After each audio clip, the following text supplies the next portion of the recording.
So I've done a few cooking videos on my channel already, but nothing that really shows the process that I go through. I got a couple of questions from the channel about what I use as far as spices for certain dishes. One of those is taco meat, taco beef, taco seasoning, things like that. I've never done a lot of measuring, so it's one of those things where I never really felt confident in doing a video on it, but I'm going to try it today and see where it takes us. So let's begin. So we're going to just start with my ingredients for the taco meat. Of course there's beef, but I'm using fresh garlic cloves, fresh onions. It doesn't matter to me. It doesn't really matter what kind of onions you're using. These are yellow onions. These are not sweet. These are just regular yellows. But those are what I got from the food bank, so they were free, and I use whatever's free. I've got garlic powder, as well as chopped onion. Chopped onion powder will work either way. This I got from, I believe, Costco, and I think it was like $4 for that big ass container. We also have some fine ground black pepper, red cayenne pepper, ground cumin, and this is the salt that I usually use for everything that I cook, which is the coarse kosher salt. When we look at the other stuff that I like to put on the tacos after they've been prepped is lettuce. And we like this kind of lettuce as opposed to the ball lettuce. I think that one's iceberg, I think. I'm not sure. I always get them confused. But anyway, I got these two at the food bank, and I have some green onions, which I like to put on as a garnish, and just a tomato. I only have one out because the wife does not like tomatoes. So the tomato is just for me, and I love them.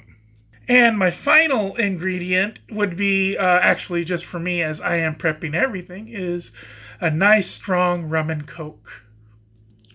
So since I don't have like a stand or anything to put my phone on, because I'm shooting all this on my phone, Android, I'm just going to go ahead and start putting everything together. When I get to certain points in the video, I'll explain what's going on and we'll go from there. And here is my spice mix. So what we have here, right here, is the onion flakes.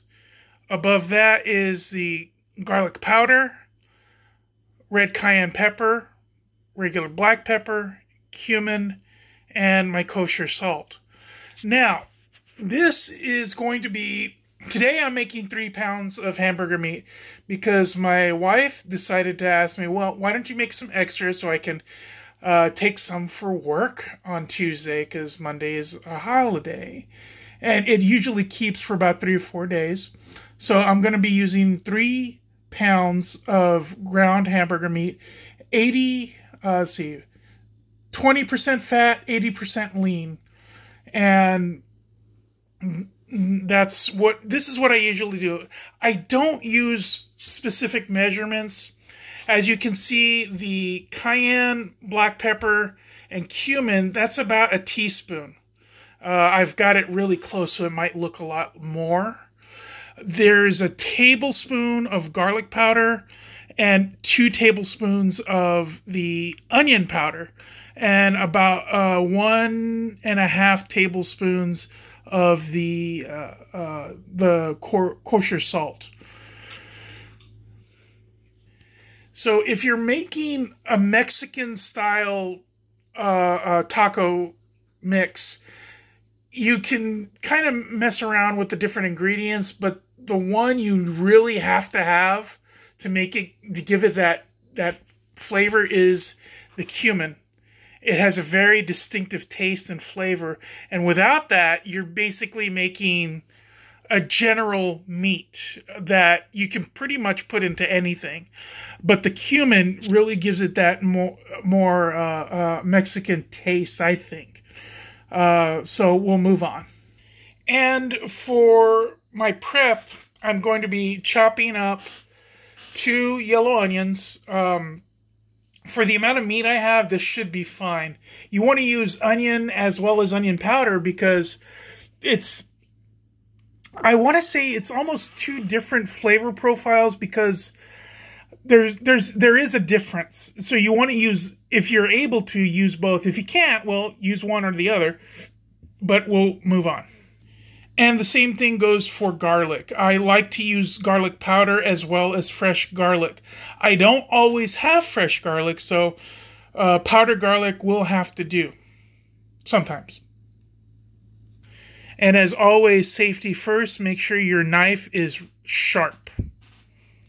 So, as you can see, this is a rough medium chop.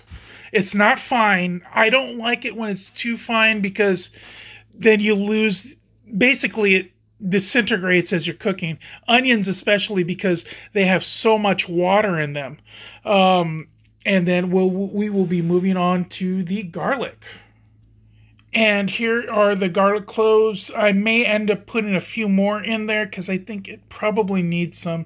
3 pounds of burger is quite a bit. And you might notice that, oh wow, he's using a lot of onions. Once these cook down, it'll be probably 1/3 of what you see in there. So it'll go really well. And I think it will disperse the flavors accordingly. And with the garlic, I tend to go with a finer chop on it. I mean, it's really rough. It's not super fine, but the finer you go with the garlic, I tend to notice that there is more dispersal of the flavors and that it's not so pungent because it tends to spread out a little bit more. So we will move on to the next step. And so here is my ground beef. I already pulled it out of the packages, and it was 3 separate packages, and I just kind of mixed it all together. I'm about to add the dry, and then I'm going to just knead it all together like you would be doing with like dough or something. And what I've also done is mixed up another batch of seasoning, because 3 pounds, I feel like it's not enough. So there's about another teaspoon of the primary seasonings. You're looking at the ground cayenne pepper, the chopped onion powder, and another bit of cumin, garlic powder, and fine ground black pepper. Now, I didn't put any more salt, and the reason for that is because my dear wife, well, she suffers from some high blood pressure, and so adding more salt now would not necessarily be good to you for her. I mean, and you got to do this to taste for you. So if you feel like these seasonings are too much or not enough, knock yourselves out, kids, man, because you got to do it for you. Do it all to taste. Moving on. And also, I won't add this in right now. I'll probably wait as soon as everything's almost come together and is almost fully cooked as far as the meat goes. But first things first, now we're warming up our pan and we're going to start working on our fresh vegetable, which is the onion. This might take a few. You're probably looking about 10, maybe 15 minutes.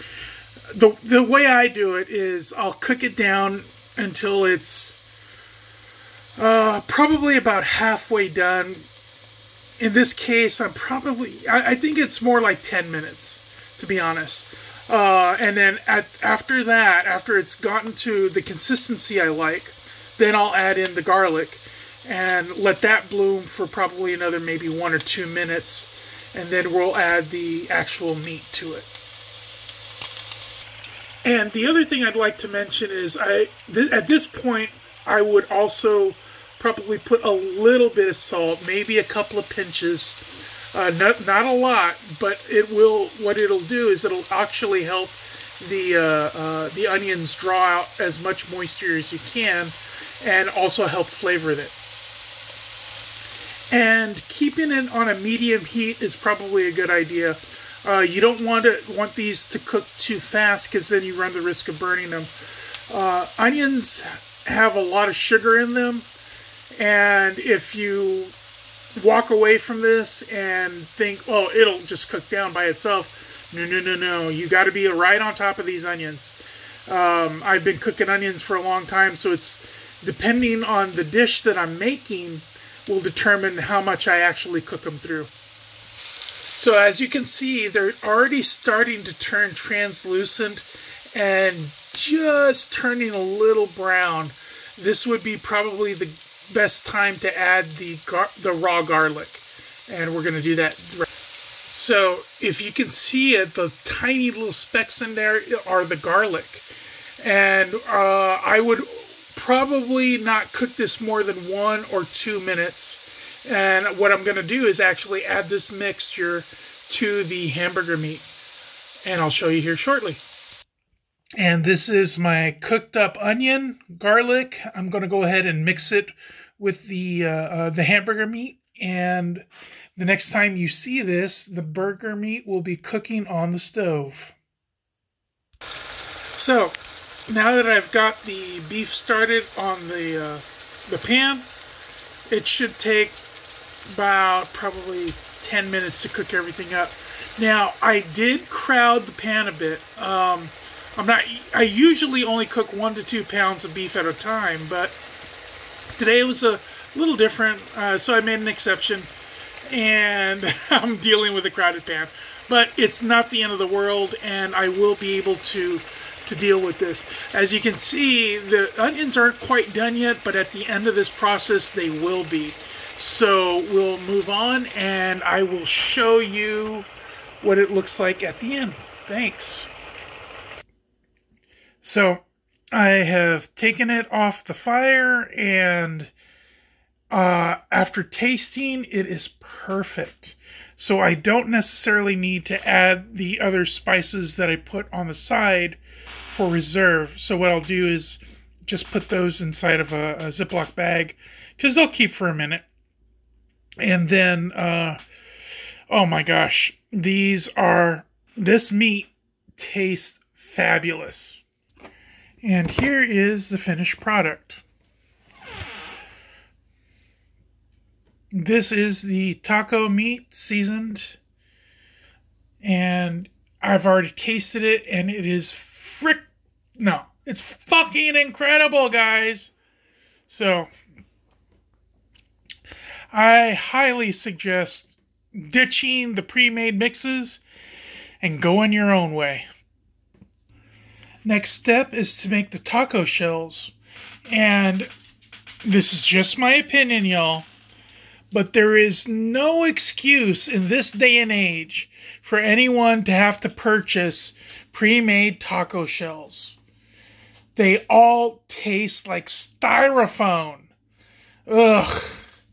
This is easy enough. Corn tortillas is all you really need, and a hot as pan with a bit of oil in it. And we're going to go now. And, oh, hold on. There we go. Come on. Oh, there we go. All right, so this is probably the easiest way to do it. There are some utensils you can purchase, but all you really need is a set of tongs and patience.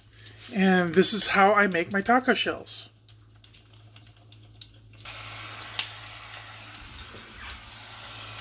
And this is my first shell of the night. Takes a minute. Like I said before, you gotta be patient, because these can keep for a little bit. They don't have to be out all right away at the same time. But here we go. Crispy taco shell, baby. And these are my finished taco shells. Now, they don't look like machine-made, store-bought El Paso shells, but you know what? I don't care, because they taste way better. So that's basically it. Other than just putting them all together and eating them, they're done.